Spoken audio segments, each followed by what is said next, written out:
discussion screen so that like I can just watch my recording from behind it. Word.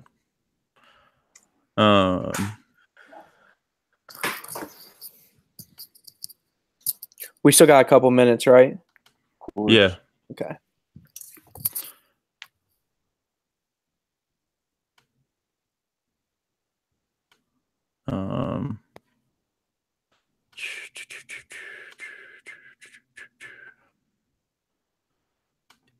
Yeah. Although, I just threw a tweet up from our account, all of like the Nosebleeds account, and because I was sitting there watching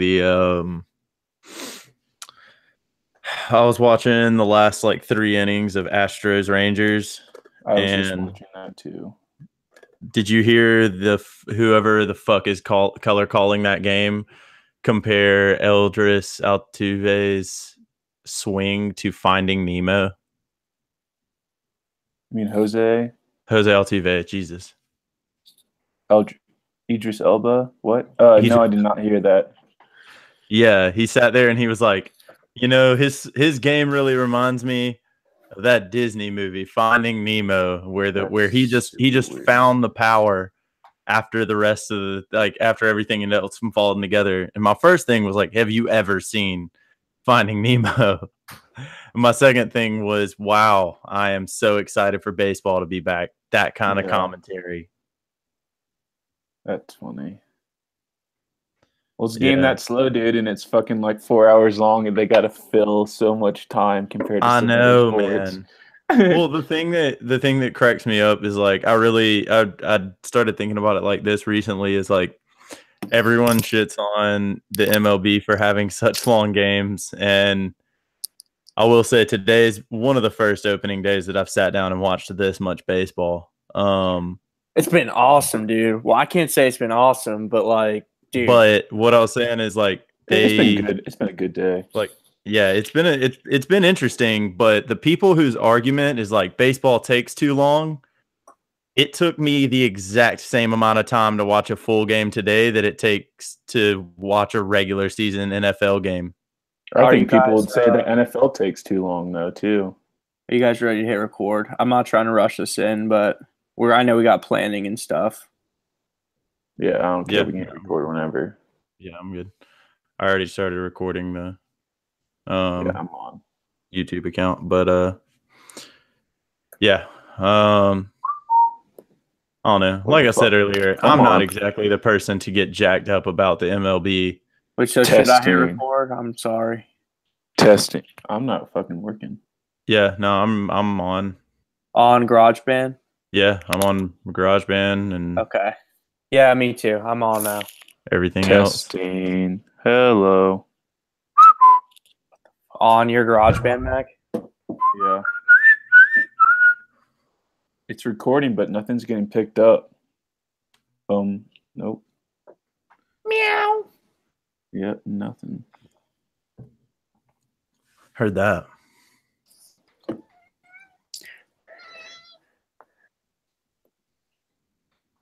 Sounds like either Theodora is near the camera or that sounds like a muffled child. No, it's Thea. It's probably a good reminder to like put her somewhere. I mean, I don't care. Let's hear fucking Theodora's takes on opening day. She's had a long day, dude. It's been like, I got this dope new couch, dude, and she's been scratching on it. So we've been having to spray her with the water bottle and shit. And like, who wants that? I mean, who could name more Oakland Athletics players, me or Theodora? I think it would be a tie, dude. It's a push. I think it would be a tie, dude. I think that there are probably like 7 or 8 teams in Scott Hatteberg in Major League Baseball currently where I couldn't name a single player. See, the thing is, Mac, is like that you literally could have just made up a name. No, it's an awesome game, dude. Made up name or actual MLB player. Because really, I mean, it's just sort of if you just go for like a Midwestern to Southwestern American name, like Anglo-Saxon name, you've got a really good shot of it landing as a Major League Baseball player. Or, of Or course, something from Latin America. yeah, that just seems cheating though, because no one really will be able to like. Come on, Do you know Scott? You ever seen Moneyball? Of course. Yeah, Scott Hatterberg. Was okay, but like the real question though is like, who is like, can you name a current Padre? Can you name a current Twin? Miguel Sano is the only one that, or is it even Miguel Sano? I know his last name is Sano, and I'm not even sure that he's playing because I know there was like some alleged story against him for domestic abuse. All I can say is that, yeah, dude, like people who say that baseball takes too long, I do think that's a little overdone. And people who say that there aren't like as many home runs hit as there were during the steroid era, I think that's a little overdone also. I mean, clearly the sport is not tremendously entertaining for the vast majority of the season. And I mean, I think that sort of stands to reason, right? Like the season is fucking 162 games long. But since there's going to be nothing else to talk about in the summer, and since it is going to get faster paced with the NHL and NBA, but it's not there yet, like, yeah, it's kind of fun to talk about opening day. But I've always felt since I was little that like the excitement about opening day sort of runs for like 6 or 7 games into the season, and then like this, we're going to be doing the Masters and we're going to be doing other things, and like it sort of goes away, and it goes away until September when we're like, okay, who's making a run? I was about to say, how many months of the MLB does the average fan pay attention to a year? Like 1.5, maybe 3, not including like the end of the playoffs, obviously, but like October, September. Yeah. The first 2 weeks of April. Yeah, man. I mean, I think like it's a good point. I don't think maybe the first round of the home run derby. Yeah, and I mean that's not me like coming at the MLB like it's something bad. Like I mean it's still keeping on. That's one of the things with the MLB is like everyone's like, man, it doesn't have this younger generation, and it's like, yeah, but like it's still making money. Fair, but like it's also surprising that it doesn't have more of our generation, because most of us played fucking Little League, dude. Like, say what you want, but like Little League is still a successful product. Like they draw more people in. I would say even still they draw more people in than lacrosse does. But I think so. The interest goes away at some point, and I do think that has a lot. Yeah, that's because who wants to stand in a field for 3 hours when you can run up and down a basketball court or catch a football or blocks or hit somebody? I don't disagree with that. I think that's the only thing is like as a kid, it's like kids can stand around for 3 hours and entertain themselves in their mind. And I think once you get into high school, you're just like, what? I'd rather run up and down a basketball court. I'd rather hit somebody in a football field. I'd rather like really anything else is more fast paced in the game. I think the length of the game, like being like, we need to get the game down to like 2 hours. Like that's ridiculous. It's just an innate thing about baseball. There's just a lot of standing around. Yeah, there's a lot of standing around, and there's a lot of sitting around when you go to a game. I mean, dude, I'll be the first one to tell you that it's not always a tremendously exciting experience. But I thought the playoffs last year were really good. I think that they're moving in a right direction in terms of the star value that's sort of been brought back into the sport. I'm super excited to see this Japanese guy who can hit and pitch play. I'm so excited. He got his first hit today, didn't he? Oh, did he? I don't know. Yeah, I think he got a hit at his first at bat today, which is good because that dude could not buy a hit in training. Training, right? And really? So, like, I think it was something audacious. Like, it was something ridiculous. Like, he was 4 for 36 in spring training. Yeah, I mean, it wasn't very good. It wasn't solid by any means, but I think there's a lot. And also, like, that's a huge adjustment, dude, for him to have to sort of come over and handle not only the pressure, but like. I don't know, man. I don't want to sit here and sound like I'm super educated about baseball. I'm not a baseball purist by any means, but I have to imagine that transition cannot be difficult or cannot be easy. He's the most hyped like Japanese player we've had in a long time, like straight out of like a Japanese league. Yeah, probably since Hideki Matsui. Yeah. Yeah, even if he might have been more hyped than Hideki. Or forgive me, the pitcher in Texas. Yu Darvish. Yu Darvish. He's in Los Angeles now. But yeah, I mean, you know, like there are definitely some notable like Japanese players who have come over, but never. There have been very few guys in the history of the league who have even attempted to do what he's doing, and so I think that it's worth paying attention to that. He could change baseball if like it really works. At least change to like how people are training. But I constantly struggle with these people who continually tell me that like the home runs aren't still coming and that like the entertain. I don't know, man. Like the I disagree with it. We had I would like disagree with it two because leadoff home runs. Volume. Out of volume for like the steroids era is just like those few big hitters on your team. But now like I think the home runs have kind of not dissipated, but like arranged themselves throughout the entire lineup and not just in that 3-4 spot. You find more like big hitters in your early part of the lineup and as well as the end. So I think home runs are just coming more in volume. That's also because the math on the game has changed and general managers recognize now that the 2 slot is actually the most important spot in the lineup. That's why you see big hitters like Giancarlo Stanton and guys like that.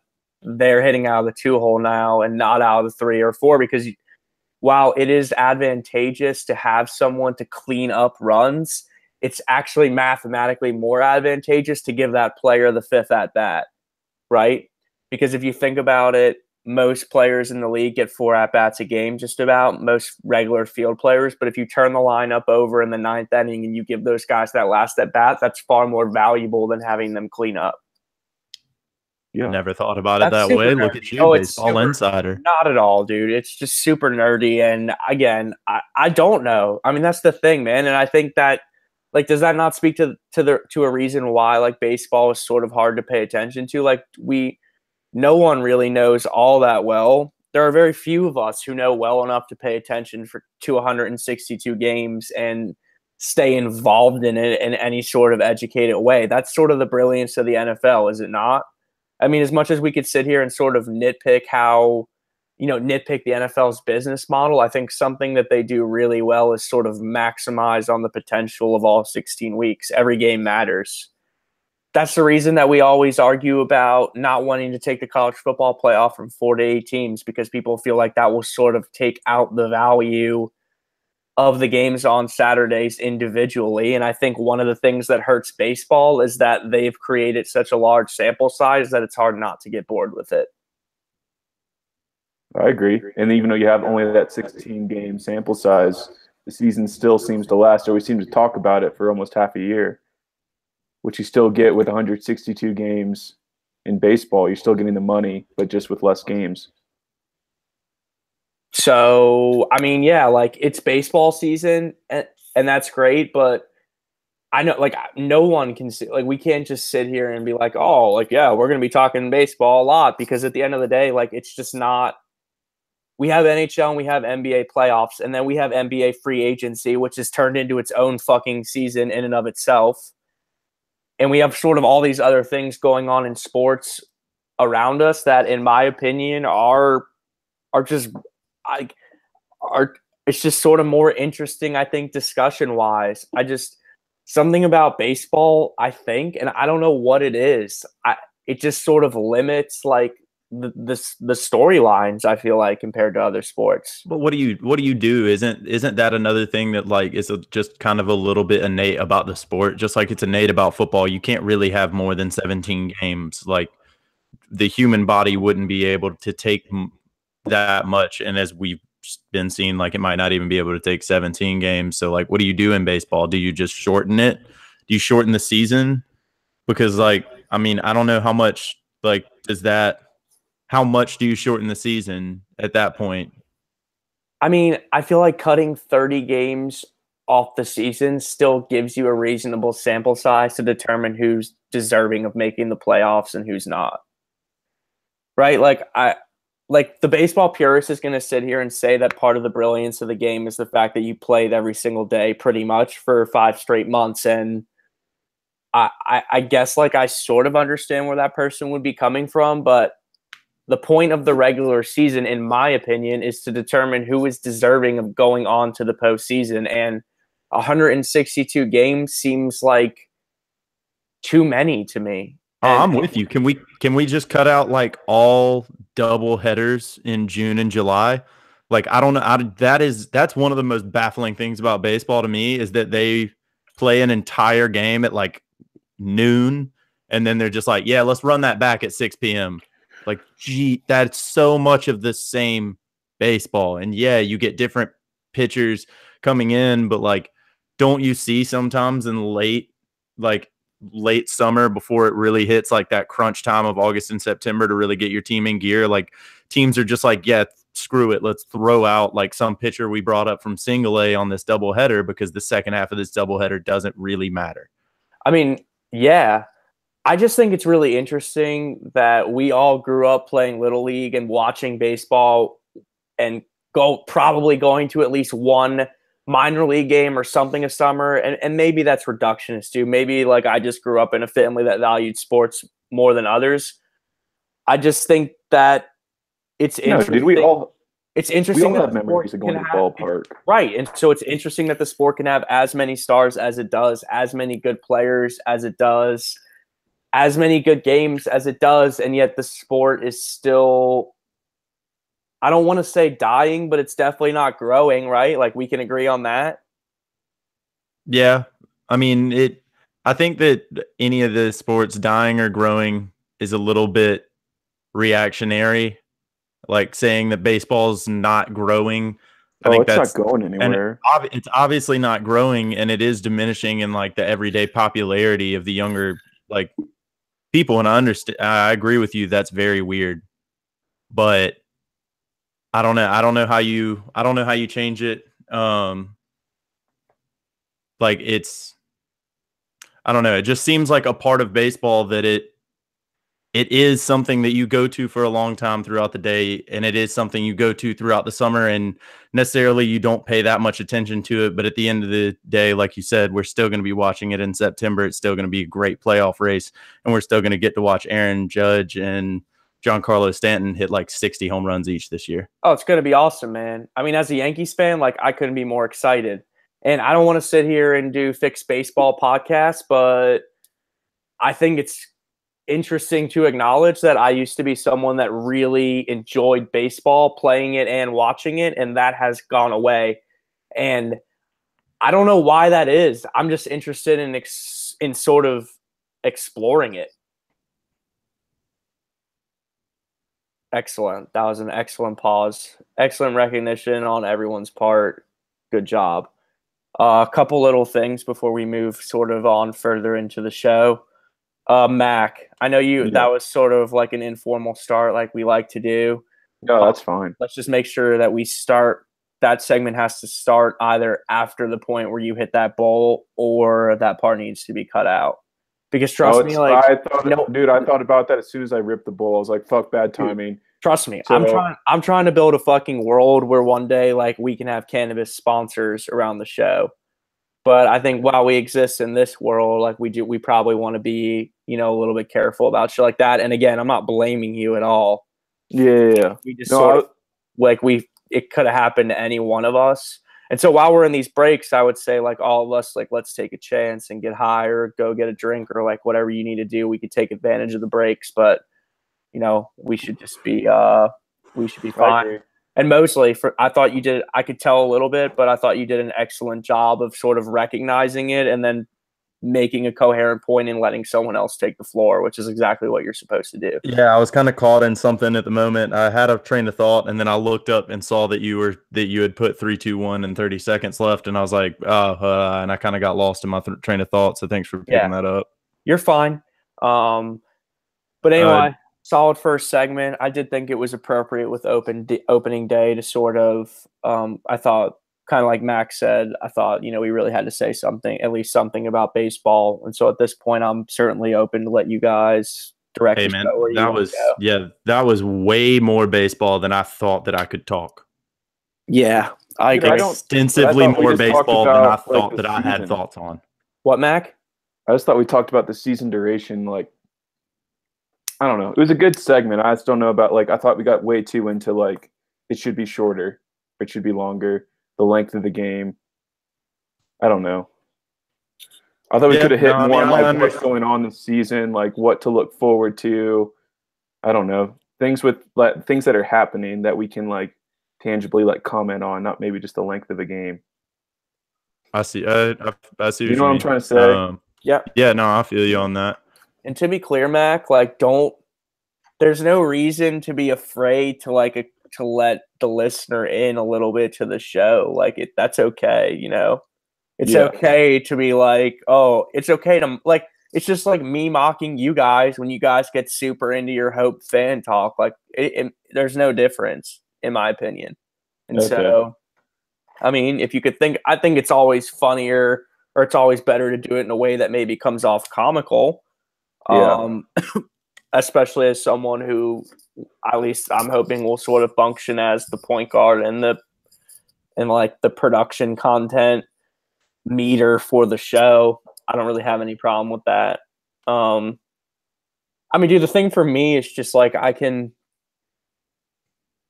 All right, let's just pause and we'll get back into it because I think we can ride this a little bit organically.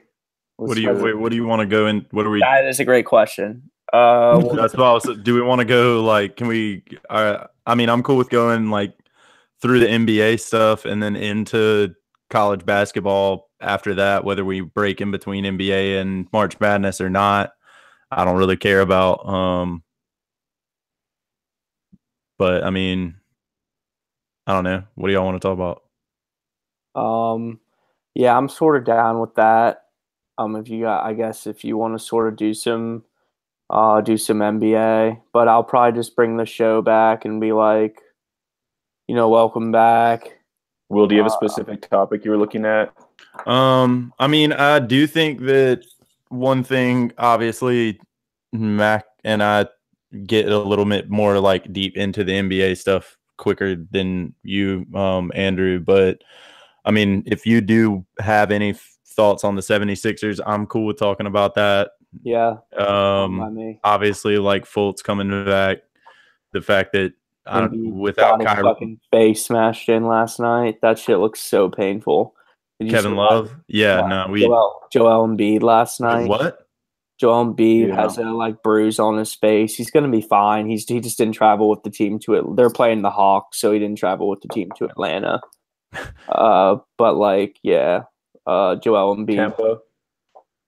Yeah, Kemba going off and becoming like the Charlotte's all-time leader. Karl Anthony Towns going off and reminding everybody that he's next up.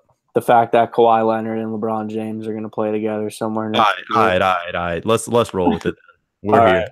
All right, let's break for 5 seconds. Okay, well, you can check us out at or on SoundCloud. Where, Mac? Oh God, it is called. All right, figure it out and put it in the message. Yep. All right, 5 seconds. We're on. Well, let me get it real quick. Okay. So my computer doesn't freeze. No, I understand. Andrew, I do want to ask before we get into this, that last comment you made, because I don't know if we're going to get there in this like NBA segment that we're trying to like, I don't know how long like it's going to need to go or how deep we're going to go. But are you theorizing that LeBron will play with Kawhi Leonard in San Antonio? Or that Kawhi is upset in San Antonio and he will therefore leave and LeBron will coax him into going somewhere with him? Is Kawhi Leonard? I thought Kawhi Leonard was a free agent. No, he's got one more year. No, he's got another year. So I think no. The thing is, like, Kawhi has another year. He stays another year. LeBron tells him, "Fucking fix it up with Pop, mend your relationship, and I'll be with you in 2020 or 2018."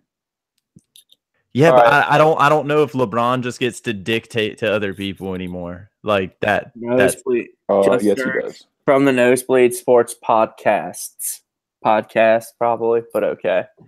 All right, we'll break for 5 seconds and we'll just sort of run, see what happens. What's going on, people? My name is Andrew Levin, and this is from the Nosebleeds Podcast. I am sitting and talking and shooting the shit with Mac Young, who is in Colorado. Say what's up, Mac. How we doing, people? and Will Mosley, who is somewhere in South Carolina, somewhere in the upstate, right? Good Where old are you Spartanburg. specifically? Good old Spartanburg, dude.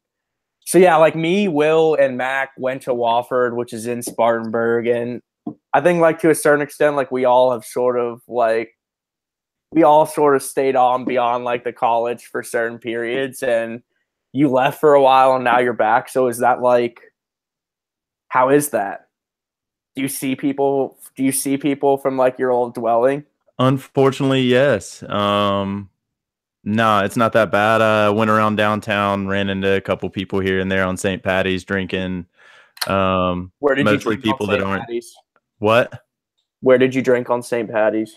Delaney's was where I was at most of the day. Went up to Freight Yard, which is a new place that the Cribbs brothers opened downtown.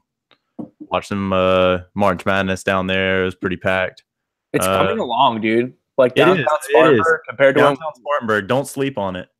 Absolutely. And so, yeah, this is our podcast, and we talk sports and we shoot the shit. And I don't know, like as much as we want to sit here and talk about baseball, like there are just other things going on right now. And so I've got like producer Mac Young in one ear telling me that we're not having like enough of a baseball discussion. And then I have my own conscience and what I think Will Mosley feels, which is just like, dude, we'll come back to it in October. And I fucking love baseball, dude. I would love to sit here and talk about how fucking awesome the Yankees are and how loaded their lineup is, but it's NBA playoff time. And I'm not sure that, is there a better time in sports than right now?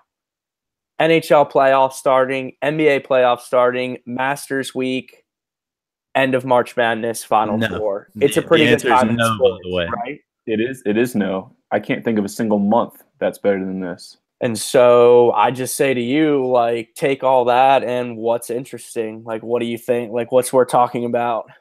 I mean, Karl Anthony Towns is reminding people that he's probably the greatest young player on the court right now. Even better than Anthony Davis. Better than Anthony Davis. I think that is the only comparison is the other Kentucky guy. Like, I think that is the only other person that you could say. Anthony Davis is what, 26 now? Just turned 26. Yeah, but yeah, Towns is like 20. Yeah, it's insane, dude. Like the talent level at the end is something that we've never seen before. It's unprecedented. I think we could say that, right? Even LeBron, like, dude, LeBron James was brilliant, but LeBron James, he never he was great individually, but was never able to get over the top in Cleveland the first time. And I think that Davis and Towns, I do think like they carry their teams in a way that LeBron James early on did not. I don't know. I think that is vastly understating LeBron's importance in Cleveland. Look at that until roster 2010. Right now. No disrespect to LeBron James at all. I'm just saying he carried the worst NBA Finals team of all time. Again, I'm talking about LeBron James the first time. What he did when he I'm talking about LeBron James in 2007. That was possibly the worst team besides LeBron James to ever make an NBA Finals. That team had no business being in the playoffs besides LeBron James. So if we're starting a draft tomorrow, like a fantasy draft, and you could take LeBron then or Anthony Davis or Karl Anthony Towns at those points that we've discussed, you're saying that you're taking LeBron. I just think it's I think it's a closer discussion than you think it is. I think LeBron James is the best player that I've ever seen. Every player who could ever play basketball, who has ever played basketball, and we're drafting them to be the cornerstone of our franchise starting in 2018, I'm probably drafting LeBron James. Well, no. I mean, starting in 2018, that's a different discussion. You're saying today. No, I'm talking about you get them all 18 at the beginning of their careers when they got drafted. Out of all the players ever, LeBron James might be the first overall taken, man. Yeah. Like, Michael Jordan is the only person that people would argue definitely should be ahead of him. And I think those people are being a little arrogant. Fine. All I'm saying is that Anthony Davis is playing at a level that very, very, very few young people in the history of the league have ever played at. It's hard to compare him to LeBron, sort of. I think it's gotten closer because, like, Anthony Davis does sort of have a shot. And yeah, dude, sort of what I say may sound a little irrational. I say it to point out that I think that it's a testament to the greatness of those two guys currently that it's even a discussion. Yeah, no. I'm not going to take it away from those two guys that could be incredible generational talents.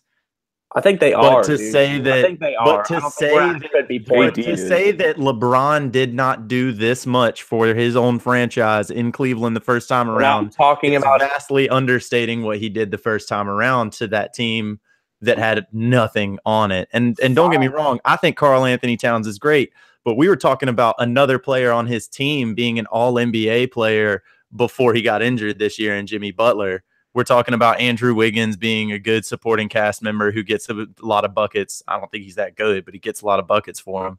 I think Towns should be the number one option on his team, but at the beginning of the year, he was the number 3 option on his team. And they were the number 3 seed in the West. I mean, dude, once Jimmy Butler went down, they dropped down to the number 8 seed in the West. I think he's phenomenal, but I think LeBron James did more for Cleveland than either of those two players have shown yet. I think both of them could get to a LeBron James level, but it would take a lot. Man. The dream scenario for me, and I guess I would say for us also, is that me saying all that crazy bullshit about Anthony Davis being better than LeBron, which is probably just ridiculous, gets back to LeBron James. Because LeBron James is the type of person that votes for himself for an MVP award. So I feel like if that news got back to him and he tweeted back at us, which, by the way, is at _ the nosebleeds on Twitter. You can also check us out on SoundCloud. I would just go to the search bar and hit From the Nosebleeds Sports Podcast. Are you good with that, Mac? That's the way you would do it? That's what you would recommend? That's what I would do. Okay. And Twitter, again, all the letters and numbers. That's at _ the nosebleeds.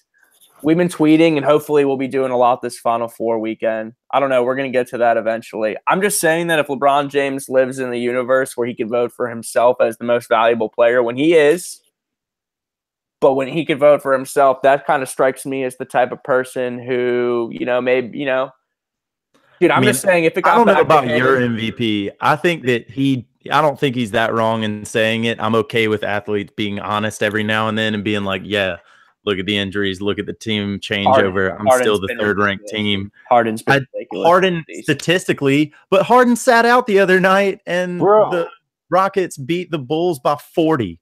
Yeah, and if you're going by most valuable, I think you've already named the most valuable player on a team this year, and I think that's Anthony Davis. Because if you take him off that team, if he breaks his leg and never plays basketball again, I don't know if the Pelicans win a game in the next 3 years. I'm not sure that the Pelicans are still a franchise in 3 years if that guy never plays basketball. That's what I'm saying. So if you're talking about most valuable, I think that you truly did already name it with Anthony Davis and how he's played since Boogie Cousins went down.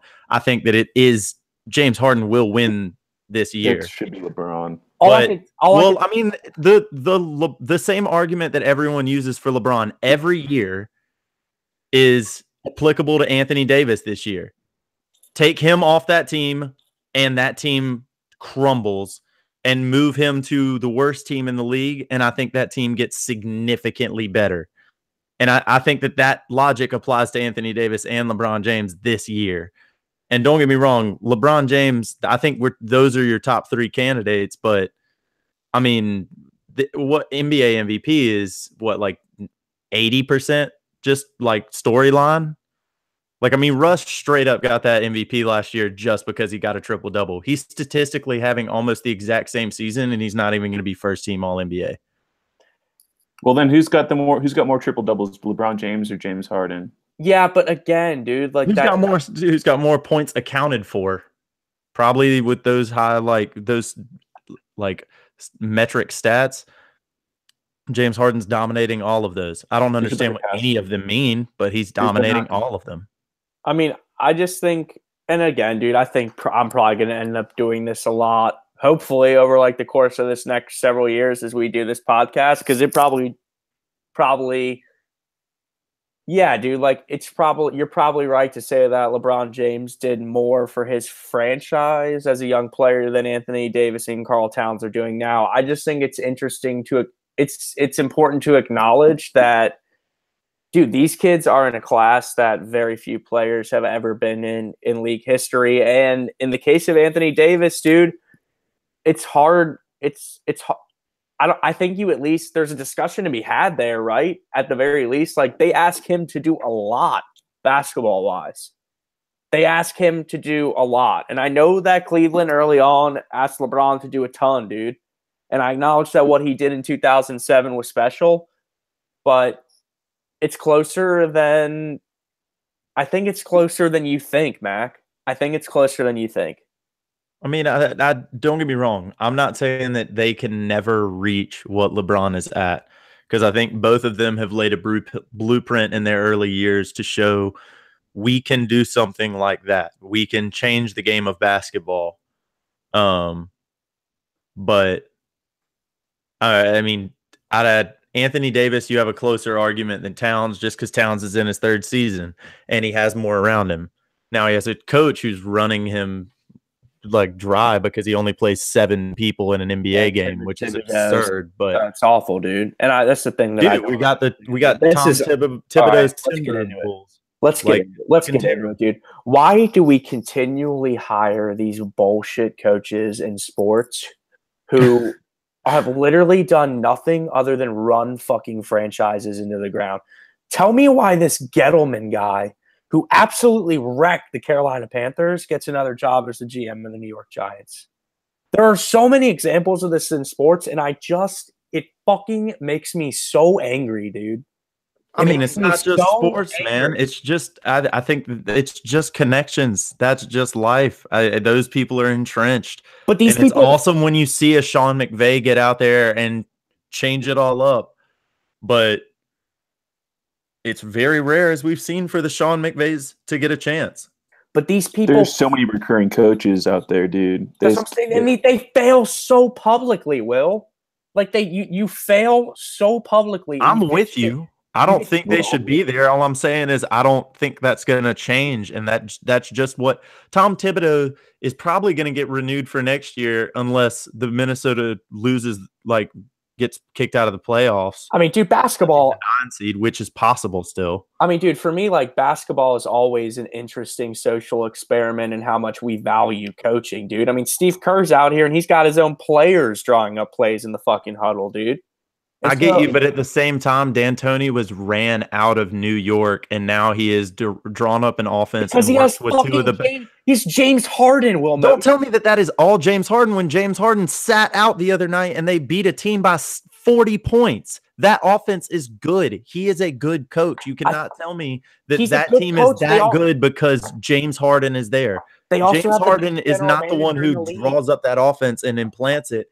James Harden works with him. I think that points to D'Antoni's skill, that he's able to have an arrogant asshole like Chris Paul come in and then also have a huge personality like James Harden, and he melds them perfectly into this offense that just seems to flow without any problems. I have no fucking put it up on the poll, dude.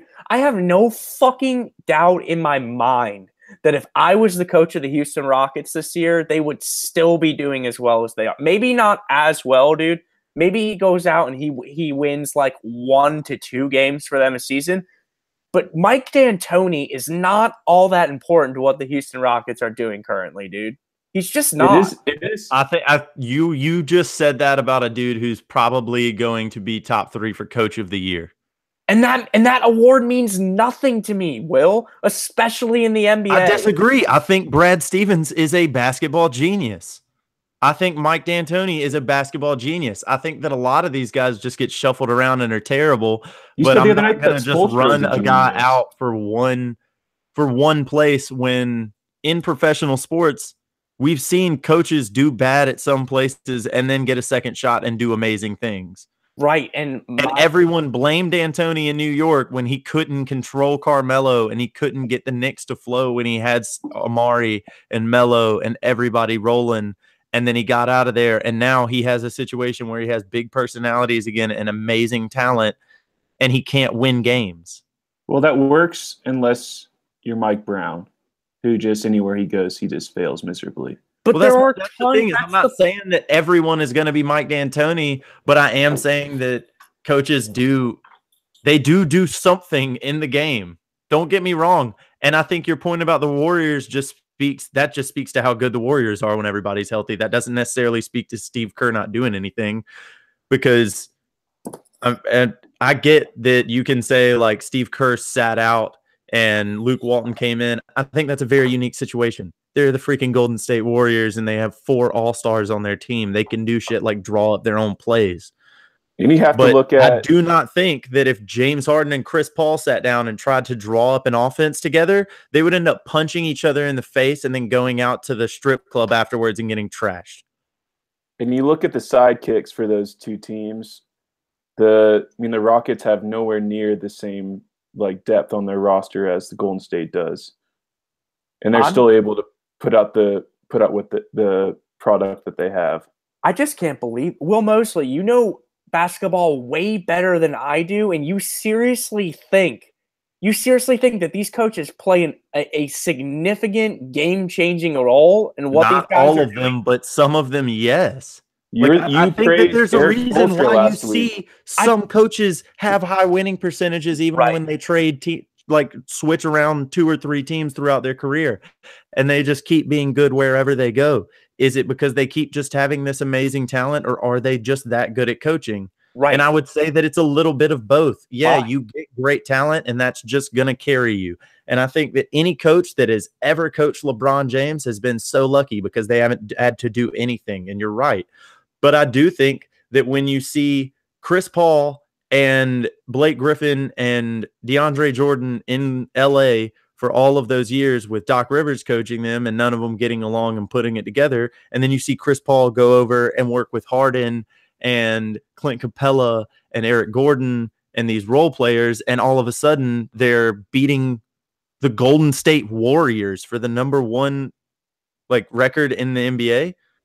A team that everyone just marks down now every year as the favorites to win it all.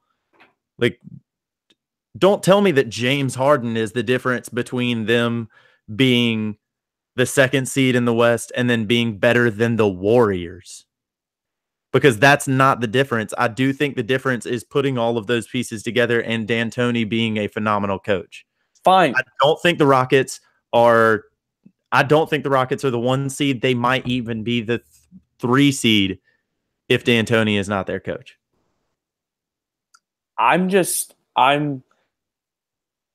Dude, I praised Spoelstra last week because I think that the job of the professional coach is to manage personalities. And I would argue what you're saying about, you're right, dude. And that's to my point. On the basketball court, LeBron James does not need anyone to tell him what to fucking do.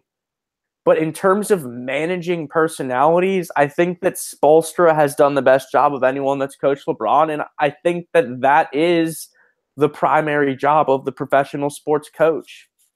I think that it's a lot more about managing personalities and managing egos in a fucking locker room in a world where all those guys are at the tippy top of what they do, and their entire lives they've probably been the best on their team. So what, you think Udonis Haslem has the knowledge to just understand the offense? You think Eric Spoelstra didn't have to explain the offense to Udonis Haslem? I'm not knocking him. Great friend of the program. But I'm not going to sit here and say that he's a genius like Chris Paul is on the court or like LeBron James is. I'm not. Yes, when you get a LeBron James, when you get these players who are so cerebral that they just get it, yeah, that's awesome. And you don't really have to coach them that much. And then it is more about player management. But I think when you're Brad Stevens and you've shown that you're a good coach because you coached in college and you just coached kids like that and you coached really good schemes, and then you go to the Celtics and you put together a season with IT like you did last year, and then you put together a season like they have this year where they're the number 2 seed and they've been injury riddled all year up and down their roster, and he's still put together a team that's probably going to have 50 plus wins. I don't understand how you can say that none of that is to coaching when there are teams that do just put pieces together and excel way beyond where they're supposed to be. And I think that it's great when you have one of those great coaches like Mike D'Antoni is with his brilliant offensive mind, and then you also have these great players. I mean, yeah, I get what you're saying, man. I'm sorry. I lost my train, so we're gonna have to do a little bit of cutting there. You're good. Breaking news. Joel Embiid, orbital fracture. 2 to 4 weeks. Damn. Okay. Well, that puts him out for the first round. That sucks because I was just saying how I thought Philly was gonna make noise in the playoffs, and now that the Eastern playoffs could just be so ugly in that first round, I don't want to watch a single game now because we're gonna have Philadelphia without Joel. We're gonna have Boston without Kyrie, which yuck. We're gonna have Terrozier's playing Cavs pretty good. possibly without Kevin Love and this concussion thing and his tooth getting thrown into the back of his throat. I mean, like, I don't know. I was excited to watch Philadelphia in the playoffs, and now, like, I don't know, Toronto, Milwaukee could still be interesting because you get to see the Greek Freak play Toronto, but, like, yuck. The rest of those matchups right now are just not that appealing to watch in the first round. It's crazy, man. The podcast is moving way too fast. I feel like there's all these NBA stories. We still got to get to March Madness, and I want to talk about this Odell Beckham story so fucking bad, dude. Well, let's get into the March Madness then, man. Well, God, I'm so fucking flustered right now, and I don't know why, man. I'm so sorry. This is from the Nosebleeds podcast. My name is Andrew Levin. I'm here with Will Mosley and Matt. There you go. Use your words, big boy. I'm trying to use my words the best that we can. Mac Young, thank you for the wonderful production work that you do for us, man, making me seem a lot more articulate than I probably actually am, dude. It's been a long day. Good. It's been a long day. It's been a long week, and you're listening to our podcast. Thank you so much for listening. You can hit us up on Twitter at _the Nosebleeds. You can also find us on SoundCloud. Fuck, what is going on with my words right now, dude? Find us on SoundCloud, search bar. Sad Clown? Is that what you said? From the Nosebleeds podcast. Damn it. All right. We'll talk to you in a minute. We're going to do March Madness. Break time. Aora. Mac, I'm so sorry to put in on that, dude. No, I was funny. I mean, honestly, it wasn't bad except for it was funny, but other than the one break where mostly was talking Rockets, and I sort of lost it, and I apologize. No worries, dude. That was funny. I'm actually going to keep a lot of that shit.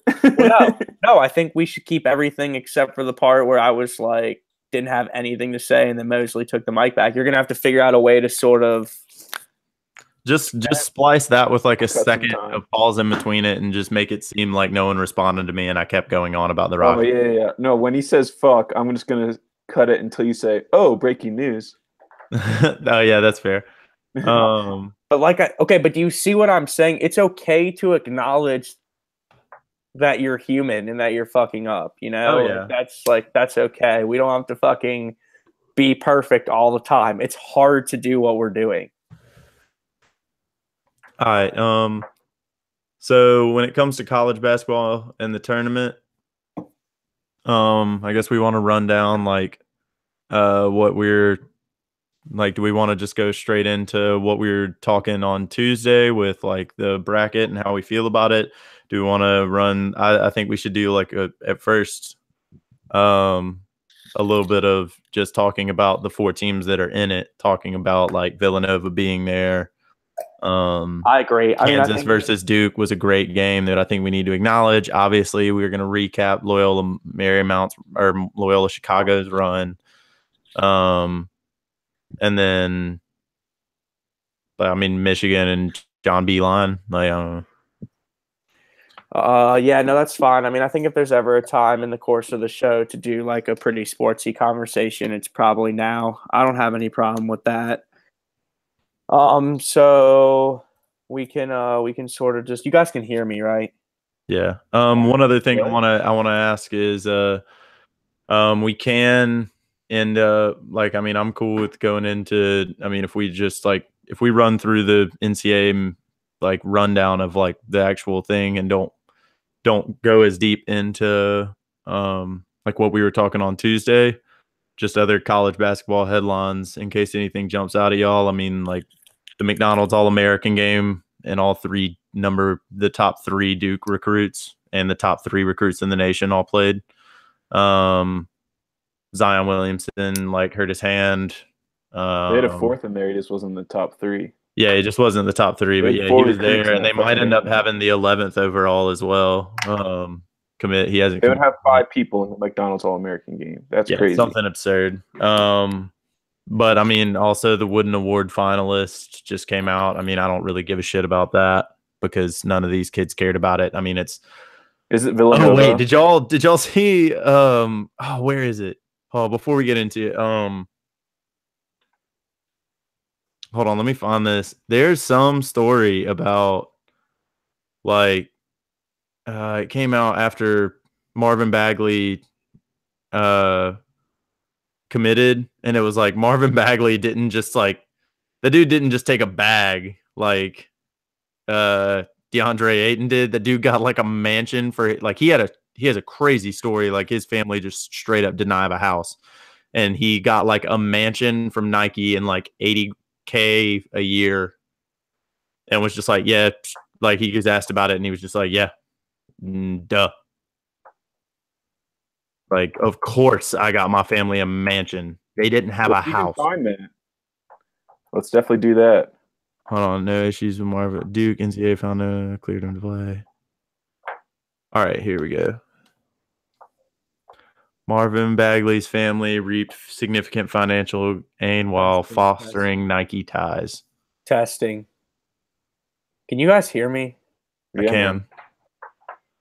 Hold on, let me just run this down real quick and kind of give y'all a little rundown of just what happened.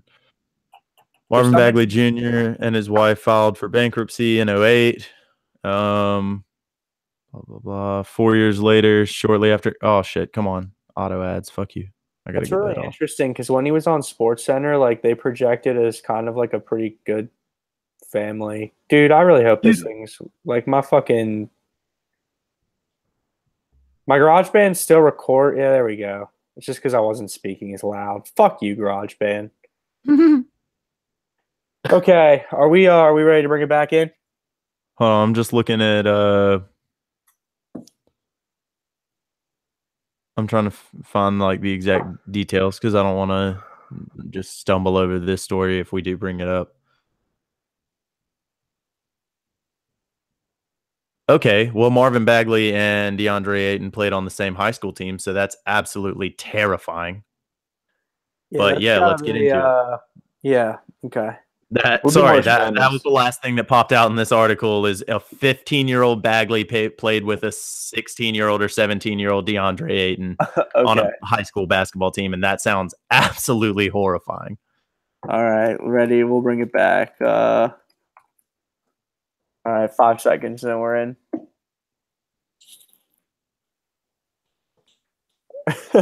It's just like the last thing that Will Mosley says into his microphone before we return the recording devices back on for the podcast is that DeAndre Ayton and Marvin Bagley III played on the same high school team, and that's just like earth-shattering news for me to hear. That is absolutely horrifying. Dude, how does Mike Krzyzewski have to feel about that? And how has this not been a story from the minute that the DeAndre Ayton story dropped? Well, they didn't. So they only played like a year of high school ball together before Bagley ended up moving because this Nike deal that he apparently got for his family to get a mansion, and a fat bag. He's probably looking over at DeAndre Ayton like, you idiot! You took $100,000 bag, you chump! I got my family a mansion. Get out of here. I mean, where is this mansion? What is this mansion? California. Recap that, dude. Just all of this is shocking to me. So you're saying that Nike bought a high school? How is that? Nike's relationship began with Bagley when he was 16 years old. The shoe company backed Bagley's club team in Phoenix and family living in Arizona. And Ayton was on that team. Ayton was on the team originally, and then he moved. No, not his like club team, his like high school team, and then they ended up. Bagley ended up moving. And so you guys still want to sit here and tell me that the stuff going on the court this weekend is just as good as stuff going on off it? Because or should we have a discussion about how this championship isn't going to matter in 2 years? I'll let you decide, Will, mostly. Let's get out of this whole like championships don't matter, because winning a championship matters to the kids who play in the championship. So this tournament matters. This championship matters. And it's been a hell of a tournament to watch. So materials. What's the biggest story in your opinion going into this weekend? I mean, if you don't go with Loyola Chicago, like you just have to go with Loyola being there. Like that's easily the biggest story of the tournament. And yeah, the only other thing I could say is UMCB beating Virginia, but that was just so long ago and it's not still happening that I think that the longevity of Loyola winning, if Loyola would have won 2 games and then lost to like Kansas State or somebody, I don't think that we would necessarily still be talking about them. But and we would have probably say UMCB or UMBC was the best story. But just the longevity of Loyola Chicago and the fact that they actually have a chance to win this thing. You really think they have a chance to win it? Yeah, man. They play good basketball. They cut. Team basketball. Most college teams don't cut. They hold the ball till 2 seconds are left, and then they jack up a 3, or they have Marvin Bagley or DeAndre Ayton to throw it down.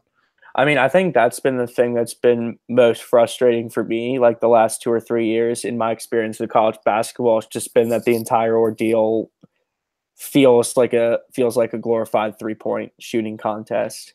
And I understand. Oh, yeah. And I mean, that's when you put the 3-point line where it is college basketball, which is completely ridiculous. Then I get it.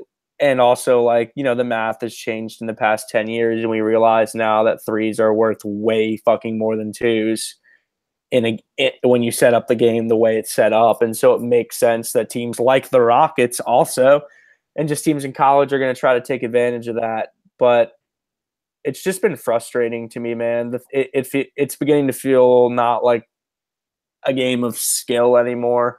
I mean, that's what I'm saying is like, yeah, you can say it's not like that much of a game of skill anymore and technical like skill like it used to be. And most people would call you an old bag for that. Technical skill. Like, I think that there's a lot more raw skill spread out, and I think there's a lot more raw talent. But I do think that you see teams go farther in the tournament because they have the technical skill. And I think that's why you can have a Loyola Chicago upset teams and make it this far and have a real chance to beat these teams, because they play good technical basketball. They pass the ball. They cut a lot. They go to open lanes. And you don't see that a lot in college basketball. You see a lot of standing around, holding the ball, and then throwing it up to a dominant big guy inside, or swinging it around outside and then draining a 3. I don't think that's not skill, and I don't think that that's not talent, but I do think that a lot of the technical, what you would call basketball skill and like running an offense, doesn't appear in the college game as much nowadays as it used to. And I think that's why a team like Loyola Chicago, who does play that way, is able to beat some of these teams. Yeah, but in a world where you're already saying that we've forgotten about a 16 seed beating a 1 seed, I just man, I'm just continually frustrated with this idea of the Cinderella, dude. And you know what, man? It's no one forgot about it. Roulette wheel, dude. In 1 year, it's gonna hit, and the Cinderella is gonna win, and that will validate what we do every single year. But dude, it's cool to see what they're doing. They're a great basketball team, and I think they have a chance. They only have to win 2 games, just like everyone else. Everyone has a chance when it's only a 2-game sample. But I mean, who was playing in the AFC Championship in 2009? I don't know. Exactly. So you forget everything in every sport. It's not just this. And it's when you think back to it and actually think about those playoffs and look at it, yeah, you remember it and you reminisce on it, and if your team was there, you'd cheer on it. But And those are two things that happen. I think that they still matter. I still am gonna look back, and it's not, Max said it, like, it's not like people forgot about UMBC. It's just other storylines are happening. We've already said that this is the most epic time in sports.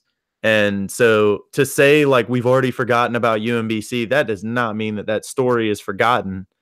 It just means that right now there's a lot going on. Yeah, there is a lot going on. I mean, I understand, dude. It's the Final Four this weekend. I want to talk about Odell Beckham, man. I want to talk about Odell Beckham. But, we can do what you guys want to do. I mean, dude, call it like it's interesting, man. I think the games will be very entertaining. I think like Villanova of the 4 teams left, but at the same time, like, I think all 4 of them have strengths, and I think all 4 of them have weaknesses. That's what makes college sports great. The teams aren't perfect. No one's a professional in that sense of the word yet, I think, with very few exceptions. And 2 of those exceptions this year were Ayton and Bagley. And so that's why I think this sorts of things are sort of interesting to discuss. But, I mean, I think that these games are going to be really interesting. I'm excited to see Villanova versus Kansas. That's going to be a hell of a game. Like Jalen Brunson. We already saw the championship. Jalen Brunson's a baller. Duke and Kansas going to overtime, man. I think that. Yeah, but I don't think that necessarily was even the best team. Like, I don't think either of those teams were guaranteed to make it to the championship, though. So I don't think you can call it like that was the championship. That was the best game so far. That's happened, but that's not that. I feel like saying that this game is the championship. That's understandable. I feel, because I think most people would assume that they're going to be either person on the other bracket. But the winner of the Kansas Duke game still had to play Villanova, who looks like the best team in the country. Yeah. They've won every game by double digits. Yeah, I agree, but also, you have to agree with me when I say that Kansas has the greatest hair of any college basketball team I can remember. That's true. At any given time, there can be like 3 afros on the court. Oh, it's incredible. Amazing. They're incredible to watch, man. I mean, it's just incredible entertainment, even if you don't like basketball, man. I mean, talk about 3-point shooting contest. Oh yeah. I mean, that's what I'm saying, dude. But that's what I'm saying as someone who enjoys basketball, Mac. Like, you have to just sort of not. Do you enjoy that as much?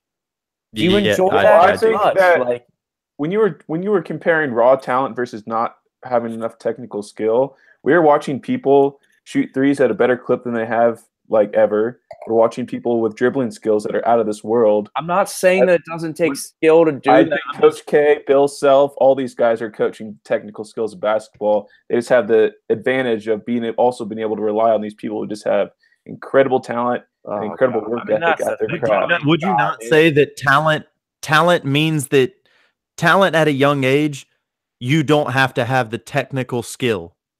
That's what separates all the great prospects from making it into being greats in the league, is they learn the technical skill along the way. We see people go out of college and go into the NBA and they don't know how to play the game of basketball. Sure, they had a lot of raw talent, and sure, they can shoot the ball really well, and sure, they have really good handles. But when you put them on an NBA court, they don't know what to do with their hands, like Ricky Bobby.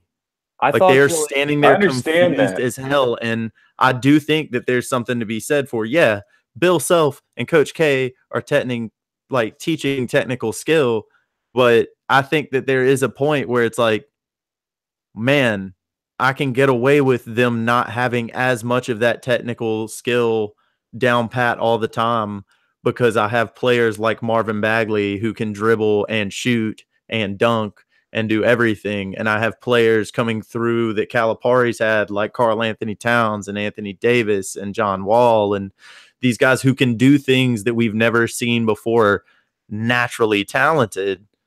It gives you a little bit of a leeway until you're on the professional level where everyone has that skill or that talent. And then you have to develop that, that technical skill. You have to work on it and you have to hone those skills. And I'm not saying that it's taking away of this is bad basketball. Cause when you say it's become a 3-point shooting competition. I feel like that's true in some ways, but I don't hate that. These guys are shooting a lot of threes, and that's really cool to watch those shots go in and a lot of points happen. I would much rather watch a college game be played 90 to 88 than I would 60 to 65. And I will say this about what you were saying earlier about those crazy Kentucky teams. They do not have – there is not a team like that in this tournament. There wasn't a team like that in this tournament. And I do think out of the 4 teams that are left, they all played tremendous basketball, team basketball.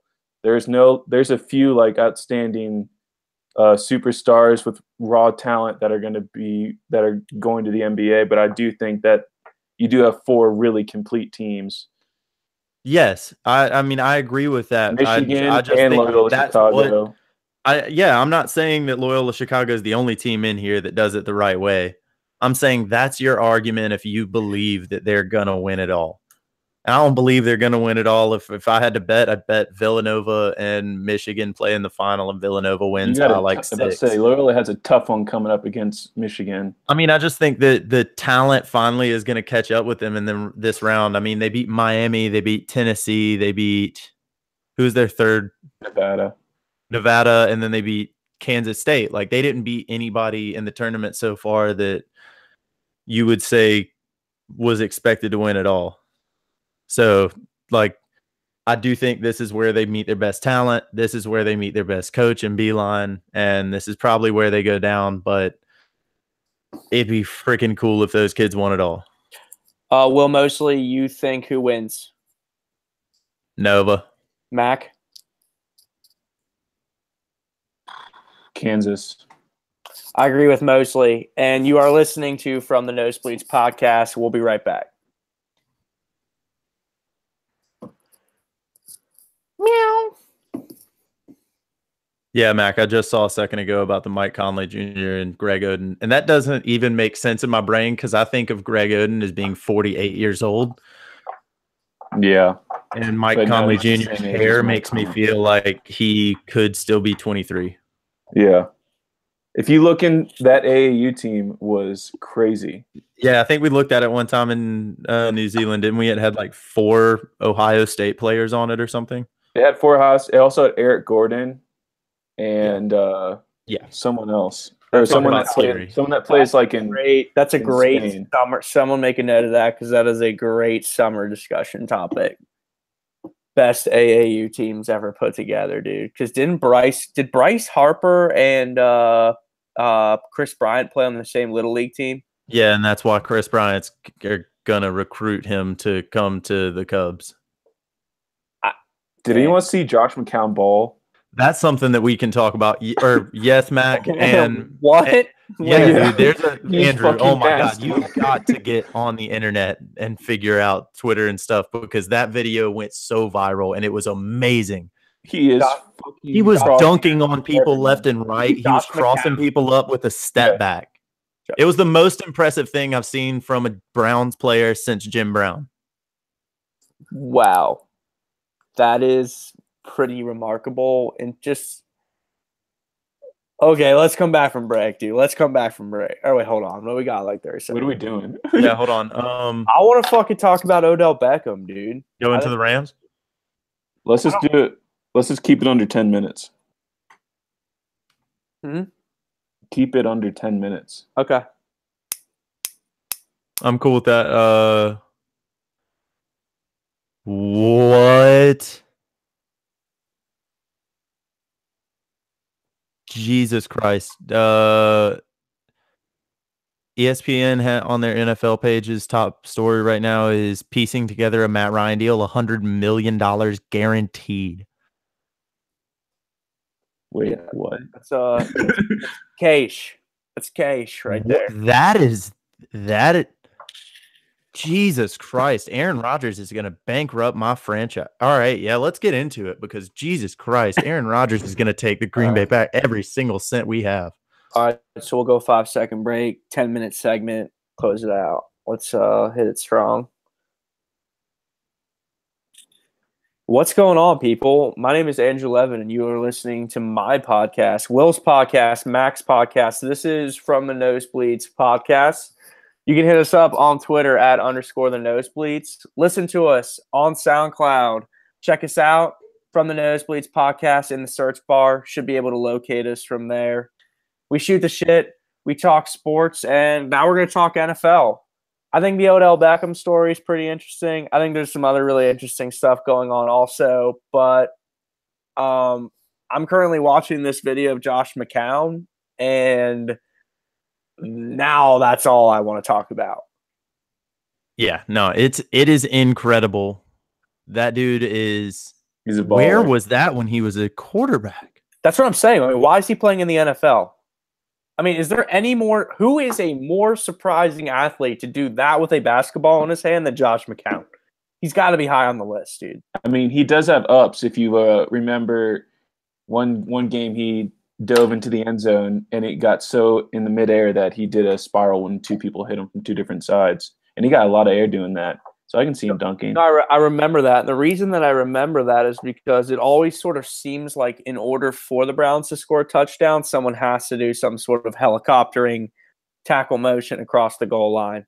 Do the Warriors win the NBA Finals this year if Josh McCown is the fifth man with Kevin Durant, Steph Curry, Klay Thompson, and Draymond Green? That is a phenomenal fucking question that needs to be put up on the poll at _ the Nosebleeds immediately. What a tremendous hypothetical that is, Will Mosley. I think, I mean, Will Mosley. I don't know about this year, but last year, definitely, dude. I would have said, I thought the discussion to be had last year was would the Warriors win the NBA Finals if they had to play every game in flip-flops or in Jesus sandals, which is sort of like an interesting conversation to have also. Kevin Durant would drop 30 and then bless you. That's what I'm saying.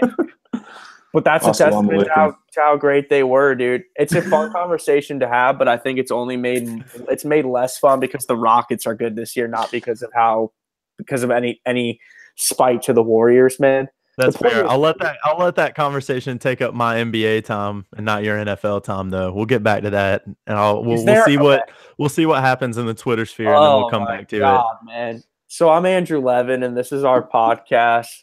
It's just getting away from us tonight, man.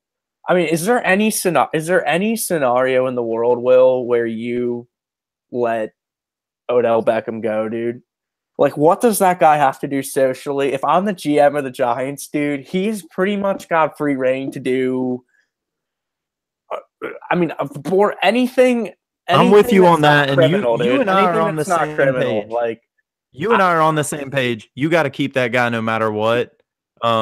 And this Gettleman, I feel like I understand, Mac, where you're coming from a little bit. Like, you can't just keep that guy who necessarily like is going to ask to get paid and like is quote unquote like a bit of a loose cannon maybe, but like what has he done? He's been in New York City and like done a little bit of drugs, gone to a party on a boat, like been seen with a porn star. Like I don't understand how like any of that warrants letting it go. But I don't let Odell Beckham go. Let him go because of that. I don't think you let him go. Dude, go ahead. I don't think you let him go at all. And like I understand maybe like your price point or like if you get enough back for him. But explain to me what you would take for Odell Beckham Jr. because I wouldn't take anything. So what would it take for you to give up Odell Beckham Jr.? Well, here's the interesting hypothetical that I want to pose to our good friend Mac Young, because Adam Schefter reported earlier today that the Giants aren't actively shopping Odell, but that the asking price would be at least 2 first-round picks. And if you are a team like the Cleveland Browns, like, do you not at least think about that? Because a receiving core of Josh Gordon, Jarvis Landry, and Odell Beckham Jr. with Tyrod Taylor as your quarterback is... Tyrod Taylor is coming in his pants right now with the idea of throwing to those 3 guys. And again, I don't think that that's going to happen because I don't think Odell Beckham Jr. wants anything to do with being a part of Cleveland, Ohio. I mean, yeah, but he doesn't have a no trade clause. So I just think it's interesting, man. Dude, if this Gettleman guy, man, he just fucking irks me, dude. I mean, he thinks that he's so high and mighty because he's a GM of a football team, and all he's done is fucking fail, dude. All he's done is wreck the Carolina Panthers, and now he's gonna go do it in New York.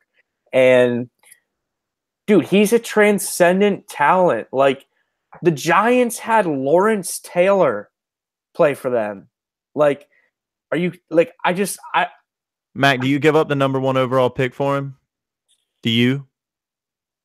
If that hypothetically, if that was on the table, do you give up the number 1 overall for him?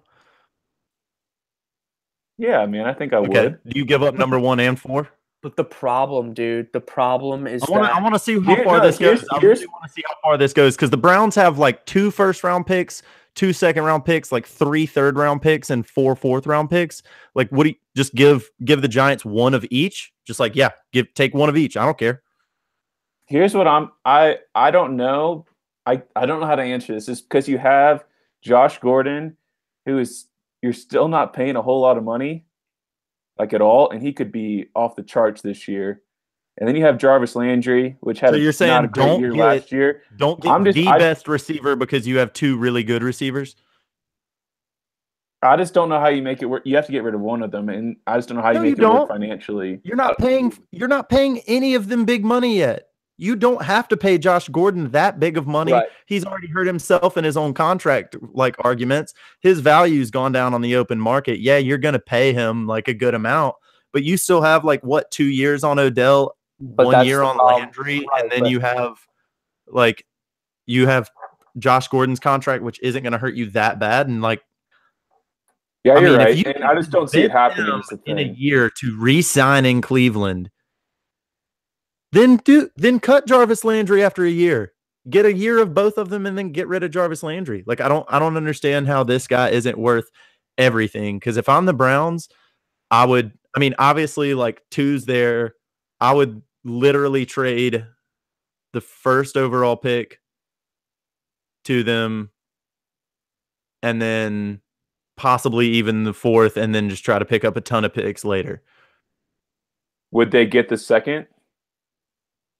See, that's the only thing in this hypothetical is like it doesn't make sense because I would love to see a team in any sport draft number 1 and 2 overall because that would be such an amazing story to follow through the rest of their next year.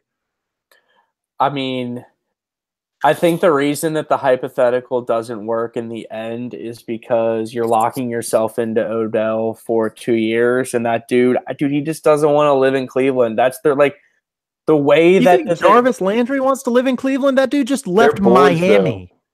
They're boys. That's the only thing I could see. That's the only reason I could see that happening because they were really good friends in college. That's what I'm saying. And don't tell me just because he gets traded to Cleveland, he's got to go live in Cleveland all year. I mean, dude, There's get some it. Nice parts of Cleveland. No, oh, fuck you, dude. Okay, he's going to buy a house next to LeBron in Akron. Let him go. First of all, that was aggressive of me, Mac. I'm sorry. Okay, that was pretty aggressive. That came off aggressive. It's been a rough week for me. It's been a rough week, and I'm sorry about that. Here's what I'll say, man. Dude, I understand that in 2018 you can be a star anywhere. Does Odell Beckham Jr., yes or no, Will Mosley, does Odell Beckham Jr. strike you as the type of person who wants to live in Cleveland for 1 second of his life? No, but neither does Jarvis Landry. Or Josh Gordon. Or any of the NFL superstars. Like, maybe Joe Thomas. He seems pretty content. Literally because he's from there. That was like that's it. But you see, let him go to LA. I don't want him on the Browns. I'm just asking Mac because he's a Browns fan. Like, how many of his draft picks this year would you give up? Because I don't know. I might give up all of them. I give up at least he's that good. I'd give him a 1 and a 2 at this point because you have enough picks. But send him to LA and make LA the NFC favorite next year, and I would love it. Like, just put Jared Goff with Odell Beckham Jr. and Tavon Austin and Todd Gurley and Aaron Donald and Ndamukong Suh getting 1,000 sacks next season and literally Scary. just having sex with quarterbacks on the field the way that they put them down. Yeah, it's amazing how much those guys are celebrating. I don't know if anyone's been paying attention to the sexual celebrations the way that I have been in the NFL. I don't mean that in a weird way. I just Those guys have some of the strongest pelvic movements in the game. I mean, Von Miller had sex with all of San Diego last year when he was Yeah, there. and it cost them the playoffs. I've never seen anything like that before. But listen, dude, I'm not sure we learned a lot tonight, but it's good to know that at least we can rely on Cleveland still just reaching and hoping. So, Mac Young, how do you feel about it, dude? Few minutes out, a few days, few weeks out from the draft. How are you feeling about your Cleveland football Browns? The same way I do every year at this time, hopeful. And then we get about 3 games in the season and it all goes downhill. And you know what? I'm feeling a little hopeful too because this was fun tonight, boys. This was a good podcast. I'm Andrew Levin. This is From the Nosebleeds. Mac Young, any closing remarks? I got nothing. Will Mosley? Stay safe out there, kids. You stay safe out there, Will Mosley. You can hit us up on Twitter at _the Nosebleeds. Check us out on SoundCloud. We'll catch you next week, people. Much love. Talk to you then. Outro. I have one remark that I just want to make on point of the Browns. People did say that last year's draft was a complete bust. Really, the only bust out of that draft was Deshaun Kaiser. Yeah, no, I mean, I'm not. I don't think that the Browns. I don't think you can call anybody 1 year in a guaranteed bust. So I'm with you on like that. But You still got Jabril, Myles Garrett, and Njoku, who all I have great one years. question. Do you, if you're the Giants and like Odell does get traded to the Browns, and you draft and you pick number 1 and 2, do you just take the top 2 quarterbacks available and then just like see which one works out? Because statistically, one of them has to work out. Yeah, pretty much. Yeah. Like, do you just draft like Sam Darnold and Josh Allen to develop under Sam Darnold? Yeah. With Tyrod, yeah, dude, you just make it happen. Because you have 3 amazing With receivers. Max Boy, dude. With Max Boy, Tyrod Taylor, dude. I'm so excited to rip. Bro, I'm not a big fan of Tyrod. Tyrod's my boy, and I will defend that man till the day I die because what he did for Virginia Tech was amazing. He's just capable. Export. All right, guys. I wish I had more time post show, but Kennedy did just get off work, so I need to go pick her up. Who is this girl? Girl that went to Converse, worked with me at Mello. I don't know how much more. She's an art therapy and psychology major at that's cool. Converse. He doesn't know that much about her. Yeah. Yeah, we just started dating, on New Year's, so we still are getting to know each other, even though we live together now. That's what's up. All right, yeah, man. We'll have a good night. Mac Young, thanks for everything. I've got this shit bouncing now. Mostly make sure you get your stuff over to him. It's already stopped and ready to bounce. Mac Young, let me know if there's anything I can do, man. Yeah, man. Sounds good. Yeah, I'll tomorrow or Saturday. I'll send you my file and then also the file for the YouTube live one like I did last week. I did actually mix them up, so that would be helpful. Yeah, no, I'll go ahead and send you both of those when I send you them tomorrow morning.